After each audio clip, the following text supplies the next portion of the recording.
સયાજો હોસ્પિટલમાં ખાનગી એમ્બ્યુલન્સ ચલાવતા ઇસમે વિશ્વામિત્રી નદીમાં ઝંપલાવતા જ લોકટોળા ઘટના સ્થળ ઉપર ઉમટી પડ્યા હતા। વડોદરાના પંચમુખી વિશ્વામિત્રી નદી પાસે નદીની અંદર અજાણ્યા પુરુષે કૂદકો મારવાની માહિતી મળતા જ વડોદરાની ફાયર બ્રિગેડ તથા પોલીસ ઘટના સ્થળ પર પહોંચી હતી। ફાયર બ્રિગેડની કામગીરી ચાલુ છે, જ્યારે મળતી માહિતી અનુસાર એસએસજી હોસ્પિટલમાં ખાનગી એમ્બ્યુલન્સ ચલાવતા રૂપેશ રાણાએ વિશ્વામિત્રી નદીમાં ઝંપલાવ્યું હોવાની આશંકા છે, ત્યારે પોલીસ તપાસ હાથ ધરી રહી છે। પરિવાર પણ ઘટના સ્થળ પર પહોંચ્યું હતું। આ ફાયર બ્રિગેડની કામગીરી ચાલુ છે, જ્યારે 2 વ્હીલર નદી પાસે પાર્ક કરેલું હોવાનું જાણવા મળી રહ્યું છે।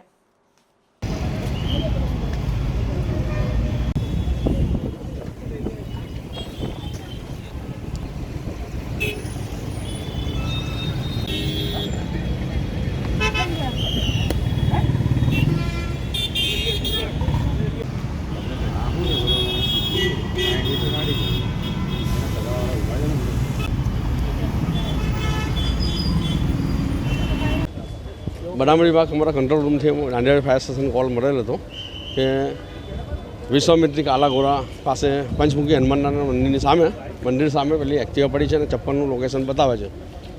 હવે પોલીસ ભાઈ મિત્ર અમને મળ્યા એટલે એમને કીધું કે બોલે અહીં સુધી ચપ્પલ કાઢે છે, એટલે પડતા હજુ કેમેરામાં આવ્યું નથી, તોય છતાં અમારે કામગીરી ચાલુ છે ફાયરની।